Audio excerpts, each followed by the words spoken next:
Selamat pagi dan selamat datang pada presentasi Level Up pada Senin hari ini. Bersama saya yaitu Faustinus Christian sebagai internship HR NGA. Pada hari ini saya akan mempresentasikan bagaimana apa yang saya lakukan dan pada minggu lalu dari Senin hingga hari Kamis. Sebelum masuk ke presentasi, kita harus akan menanyakan kabar terlebih dahulu nih. Gimana kabarnya teman-teman? Apakah semangat, apakah enggak?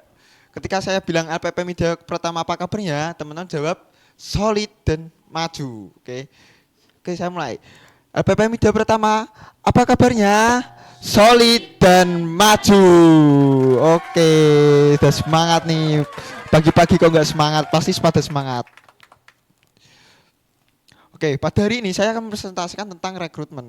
Karena pada sebelumnya saya tuh akan membicarakan apa yang saya lakukan pada hari Senin dan Kamis itu saya melakukan sebuah tugas yaitu rekrutmen. Rekrutmen sendiri itu merupakan pihak atau bukan tanggung jawab yang dilakukan oleh HR, apalagi saya sendiri sebagai internship HR GA, ini merupakan rekrutmen itu merupakan sebuah kebutuhan yang diperlukan oleh perusahaan di mana kita mencari kandidat-kandidat yang berpotensi untuk sebagai dan bergabung dengan perusahaan kita. Seperti itu. Nah, rekrutmen itu merupakan pondasi kita atau pondasi perusahaan di mana gerbang utama untuk mencari sebuah calon kandidat yang berpotensi. Nah, selanjutnya ini kan kita ada melakukan proses rekrutmen. Untuk pertama kita tuh harus melakukan kualifikasi dan tanggung jawab. Sebelum kita membuka rekrutmen dan posting di sosial media ataupun di tempat portal ataupun kita share melalui WA atau kita share melalui mulut ke mulut, kita tuh harus melakukan kualifikasi dan tanggung jawabnya terlebih dahulu. Contoh, kalau kita membuka sebuah posisi yaitu di bidang marketing, kita harus melakukan kualifikasinya. Kualifikasinya itu seperti apa? Dari sarjana kah? Atau dari diploma kah? Atau mungkin dari lulusan SMA atau SMK. Nah, kualifikasi sendiri ini itu biasa ditentukan oleh pihak HR atau pihak yang diminta dari user atau lagi dari direktur seperti itu. Jadi kualifikasi ini itu sangat penting ketika kita membuka sebuah proses rekrutmen. Nah, proses rekrutmen sendiri, kualifikasi ini kita contoh kalau kita di marketing kita akan membuat sebuah kualifikasi yaitu sarjana ekonomi atau sarjana manajemen atau sarjana bisnis. Karena itu bertepatan dengan posisi yaitu marketing. Nah, pada sarjana-sarjana ini di ekonomi, manajemen ataupun bisnis diharapkan bisa menjadi marketing yang baik. Nah, akan tetapi kualifikasi ini bukan sekedar dari pendidikannya saja, tetapi bisa jadi dari apakah baru lulus fresh graduate ataupun sudah berpengalaman 1 tahun atau 2 tahun atau bisa lebih dari 2 tahun. Nah, hal ini juga itu ditentukan oleh posisinya. Posisinya itu dari staff kah atau dari level kepala head atau dari SVP seperti itu. Jadi kalau kita menentukan kalau staff kita bisa membuka dari fresh graduate atau kurang dari 1 tahun pengalaman kerjanya atau mungkin bisa yang masih kuliah seperti itu. Tetapi kalau yang sudah level naik staff yaitu head itu membutuhkan pengalaman yang lebih matang karena head itu akan mengoperasional sebuah timnya seperti itu. Jadi kalau kita membuka marketing, staff marketing, jadi kita kualifikasi di situ adalah S1 sarjana ekonomi bisnis, tetapi kedua pengalaman minimal kurang dari setahun atau fresh graduate welcome seperti itu. Kemudian marketing sendiri ini. Nah, marketing sendiri itu juga harus memiliki pemahaman tentang barang-barang yang dijualkan produk. Contoh, kalau kita di BPR nih, berarti tertarik dengan penjualan kredit, tertarik dengan bidang keuangan. Karena itu akan merupakan poin plus bagi kita. Kalau mereka tertariknya di retail tapi masuk atau mendaftar di keuangan, gimana mereka mau interest sama barang yang kita jualkan seperti itu. Jadi lebih baik kita ditambahkan kualifikasinya suka terhadap perbankan seperti itu. Kemudian setelah kualifikasi dari sarjana, kemudian pengalaman, kemudian ketertarikan. Nah, yang terakhir nih, marketing sendiri itu juga merupakan sebuah posisi yang amat-amat penting di semua perusahaan karena marketing sendiri itu semua perusahaan pasti punya marketing. Gak usah perusahaan deh, setiap orang tuh pasti jadi marketing seperti itu. Nah kualifikasi sendiri nih miliki miliki minat dan apa ya namanya kayak perjanjian atau kayak komitmen yang tinggi terhadap perusahaan karena jika mereka tidak memiliki komitmen, mereka jika tidak memiliki motivasi, disiplin, itu tuh tidak bisa masuk kayak oh aku awalnya komitmen deh, tapi ketika dia entah barangnya susah dijual, komitmennya pasti akan turun, disiplinnya pasti akan turun, motivasinya pasti akan turun. Nah, jadi di kualifikasi juga penting benar memiliki minat, motivasi, komitmen yang tinggi terhadap perusahaan. Selanjutnya itu tanggung jawab. Nah, tanggung jawab itu merupakan apa? Hal itu merupakan hal yang penting di bagian rekrutmen. Itu hal yang penting sekali karena untuk pelamar itu akan mengetahui gimana tugas-tugas, gimana tanggung jawab yang akan dilaksanakan di tempat kerja nanti. Karena kalau tanggung jawab kita tidak diberikan di awal, pasti orang-orang yang ingin mendaftar itu akan bertanya-tanya, tugasnya ngapain sih? Kita harus ngapain sih? Karena kalau tanggung jawab sudah dikasih di poster di awal, itu tuh pasti akan memberikan kita efisiensi waktu atau efisiensi pertanyaan-pertanyaan yang akan dilontarkan dari calon kandidat ke kita. Seperti itu. Jadi tanggung jawab ini untuk marketing sendiri pasti bertanggung jawab untuk mengelola dan menjualkan. Atau bahasanya adalah menawarkan produk. Nah, menawarkan produk ini tidak harus door to door. Jadi buy online juga bisa. Yang penting bisa mencapai target. Seperti itu. Dari tanggung jawab marketing itu achieve target kayak gitu. Kemudian tanggung jawab juga mengelola data-data customer. Karena marketing kan juga berhubungan dengan customer kan. Pasti kan dia juga memberikan data ke kita. Jadi kita tuh harus bisa bertanggung jawab atas data-data yang kita pegang kayak gitu. Itu tanggung jawab juga. Selanjutnya, nah ini merupakan apa yang saya lakukan selama minggu kemarin, yaitu dari job posting, penyaringan CV, penjadwalan tes, interview, offering, onboarding. Nah hal ini tuh merupakan versi singkatnya SOP yang saya jalani. Tetapi untuk SOP yang lebih detail itu pasti akan saya jelaskan nanti. Nah job posting sendiri, job posting itu merupakan tantangan awal di mana kita harus apa ya namanya kayak kita akan menargetkan di mana tempatnya. Kita harus menargetkan siapa sih target kita kayak gitu. Job posting sendiri itu merupakan langkah awal, tapi itu langkah awal yang harus kita yakin, harus kita pasti karena kalau job posting kita tidak tepat sasaran, gimana kita akan mencari kandidat berpotensi di daerah tersebut. Nah, job posting jadi kalau contoh kita marketing di daerah Semarang. Semarang mana? Semarang Barat kah? Timur, Tengah, Pusat?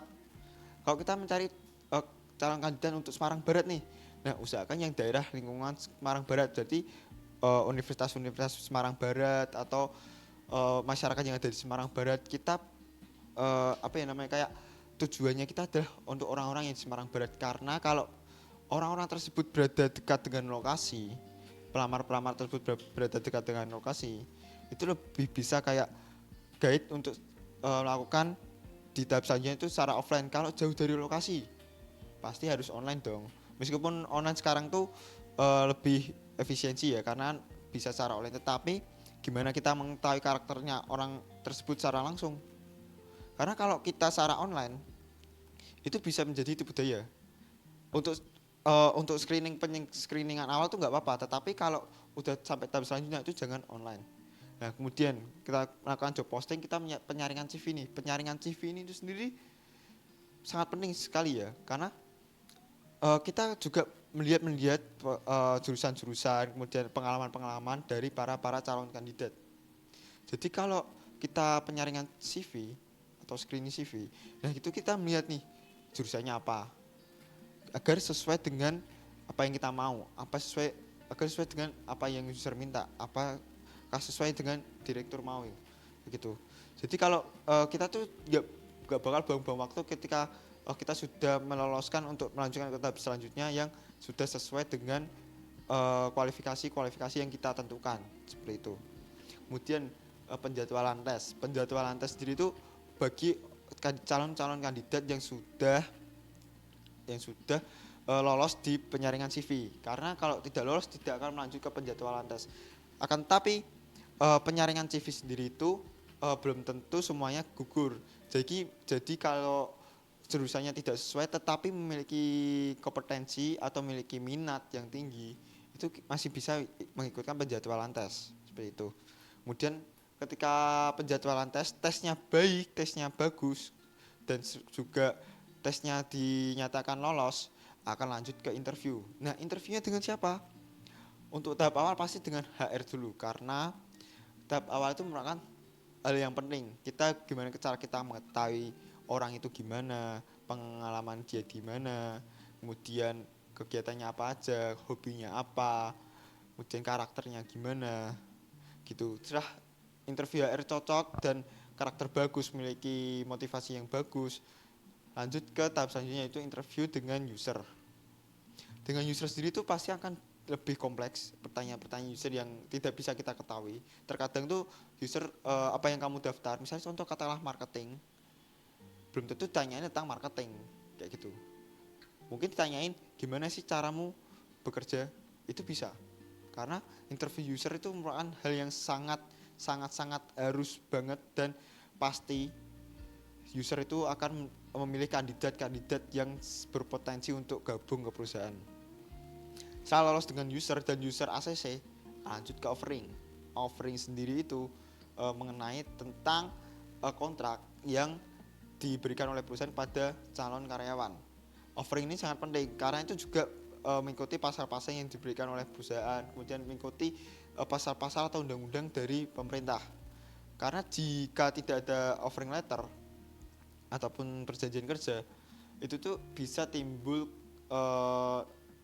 crash, yaitu kayak para calon kandidat ini tidak tahu mengenai tentang kontrak-kontrak dari perusahaan, ataupun kebalikannya. Kalau kita tidak memberikan pasal-pasal ataupun undang-undang yang tentang ketenaga kerjaan, bisa jadi kalau calon kandidatnya itu paham tentang ketenaga kerjaan dan kita tidak memberikan itu, bisa jadi kita yang dilaporkan karena kita tidak sesuai kontrak atau secara undang-undang seperti itu.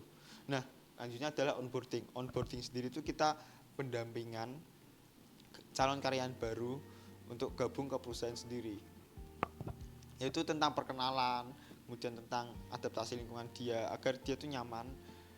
Onboarding itu penting banget karena jika pada karyawan baru ini, apalagi fresh graduate, kalau yang sudah berpengalaman sih onboarding pasti akan terasa biasa saja, jadi tinggal menyesuaikan di tempat baru. Tetapi kalau untuk yang fresh graduate itu pasti akan penting onboarding.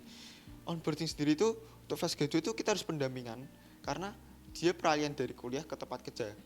Tempat kerja dan kuliah itu dua hal yang berbeda. Tempat kuliah tempat belajar, tempat kerja tempat untuk bekerja. Tapi kalau tempat bekerja untuk belajar itu juga bisa, karena tempat bekerja itu kita akan mempelajari hal-hal yang baru, tetapi mindset kita adalah kerja. Kalau kuliah, mindset kita adalah belajar salah tidak apa, tapi kalau di tempat kerja minimalisir kesalahan. Nah, kemudian onboarding untuk fresh graduate itu sangat penting. Kenapa? Fresh graduate itu akan berpikir bahwa di mana tahap awal itu hari pertama, jika tidak membuka hal yang bagus, memperkenalkan hal yang bagus untuk para calon karyawan baru, itu tuh akan membuat fresh graduate itu kabur seperti itu. Jadi kalau kita menunjukkan lingkungan kerjanya baik, kita menunjukkan lingkungan kerjanya tuh kayak komunikatif banget, tim banget, nggak individual, itu akan membuat para fresh graduate itu tertarik dengan perusahaan kita, dan itu meminimalisir yang namanya putus kontrak dengan cepat ataupun yang bisa dinamakan resign seperti itu. Nah, SOP rekrutmen sendiri. Nah, rekrutmen itu juga ada SOP-nya, standar operasional perusahaan.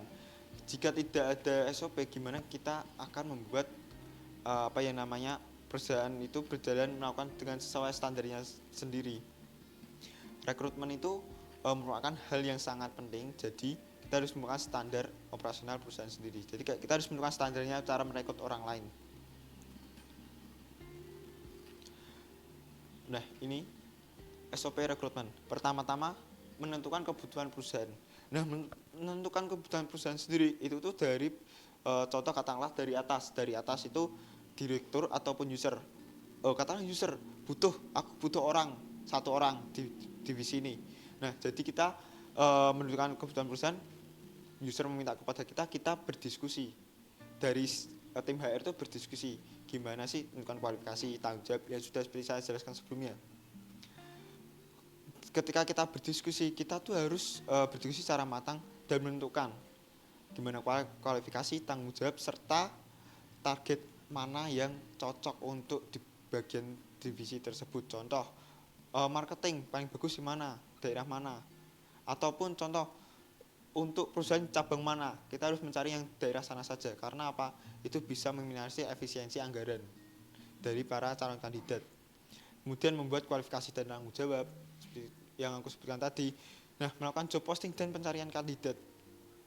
Seperti yang aku jelaskan tadi, kalau menentukan kebutuhan perusahaan, kemudian membuat kualifikasi, tanggung jawab, dan hingga melakukan job posting, kita melakukan kesalahan dan tidak ada standarnya dari yang kita buat, kita di sini tuh tidak bisa menentukan gimana kualifikasinya kalau kita tidak memiliki standar. Standar yang saya maksud adalah standar untuk posisi tersebut. Kita harus benar matang-matang untuk kualifikasi itu, harus benar matang gimana caranya menentukan kandidat grade untuk divisi tersebut. Kemudian melakukan job posting dan pencarian kandidat. Nah, urutannya tuh kita menentukan kebutuhan perusahaan, kemudian kita menentukan kualifikasi dan tanggung jawab, kemudian kita melakukan job posting dan pencarian kandidat. Nah, urutannya seperti itu. Tidak bisa kita loncat-loncat. Kita posting, kita buka divisi marketing, tapi kita tidak menentukan kualifikasinya gimana, kita cuma buka divisi marketing. Nah, tapi kalau kita tidak membuat kualifikasinya gimana, berarti kita harus screening orang banyak banget dong, karena kita tidak bisa meminimalisir yang namanya kualifikasi. Nah, selanjutnya adalah penyaringan CV nih. Penyaringan CV. Kalau kita kalau saya sendiri tidak menentukan kualifikasi di awal dan hanya dibuka secara publik, nah itu tuh kita akan kesusahan di penyaringan CV. Kita memerlukan banyak waktu, kita memerlukan banyak tenaga.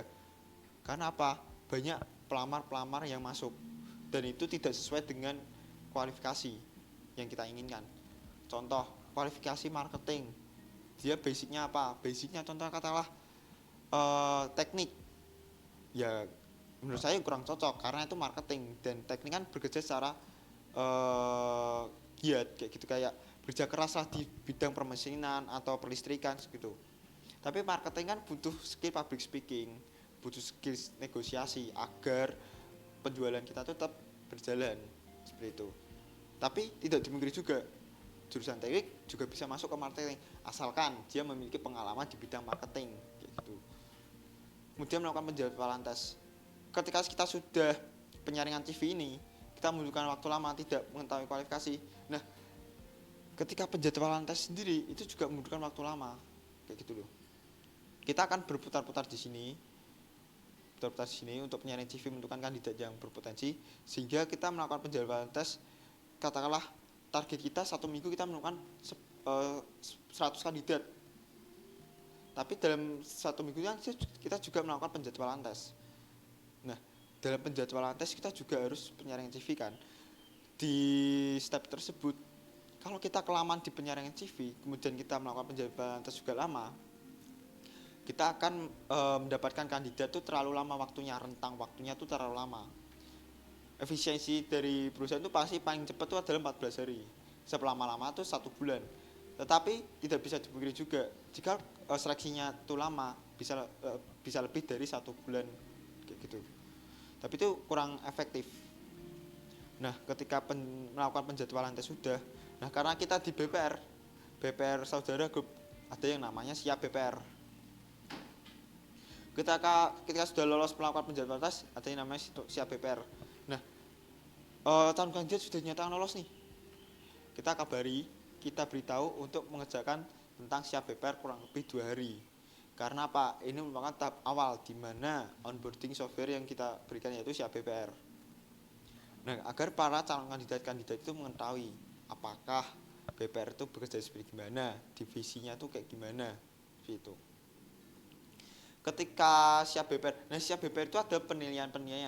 Nah, ada yang namanya sertifikat. Kalau sertifikatnya bisa keluar dan nilainya di atas rata-rata, akan dilanjutkan ke sesi interview. Tetapi dua hal ini, siap beper dan interview itu bisa dibalik. Tergantung kebutuhan. Bisa interview dulu, bisa siap beper dulu. Kemudian kalau interview dulu itu terkadang kita bisa meminimasi atau efisiensi waktu. Efisiensi waktunya sendiri itu adalah kalau kita interview dan kita nyatakan tidak sesuai atau tidak cocok, jadi tidak usah lanjutkan siap beper. Tetapi kalau kita siap beper dulu kemudian interview, perasaan orang tuh pasti kayak aku kemarin udah ngerjain siap beper selama 2 hari, ketika interview gagal. Jadi kita akan membuang-buang waktu kita juga akan membuang-buang waktu para calon kandidat kita juga. Jadi kalau untuk dua hal ini kita lihat dulu target kita siapa, posisi kita siapa, seperti itu. Jadi tentukanlah dua hal ini itu bisa berubah-ubah, bisa interview dulu, bisa siap beper terlebih dahulu. Ketika interview dari HR, user, ataupun bisa langsung user langsung, jangan lolos. Nah, kontrak dan perjanjian kerja. Seperti yang saya jelaskan ini, kontrak dan perjanjian itu merupakan hal yang penting di tahap awal cara offering karyawan. Setelah itu lanjut onboarding. Nah, SOP sendiri ini, semua ini, itu merupakan standar operasional perusahaan gimana cara kita merekrut karyawan. Kalau tidak ada SOP, pasti kita akan bingung jalannya gimana. Kita akan berjalan ke arah mana, kita akan berjalan menaiki tangga yang keberapa langsung, atau kita bingung apakah kita merekrut karyawan itu dari menentukan kebutuhan perusahaan langsung ke penyaringan CV, enggak juga, atau kita menentukan kebutuhan perusahaan langsung ke melakukan job posting, juga tidak. Pentingnya SOP rekrutmen itu seperti ini. Nah, tidak hanya rekrutmen saja, banyak SOP-SOP yang penting sekali. Seperti itu. Jadi kalau kita tidak ada SOP, gimana caranya kita melakukan rekrutmen karyawan yang baik dan benar? Untuk sekian, saya akhiri. Terima kasih. Tunggu saya minggu depan untuk melakukan presentasi level up berikutnya. Hari ini rekrutmen, kita tidak akan tahu minggu depan apa. Tunggu next. Bye-bye.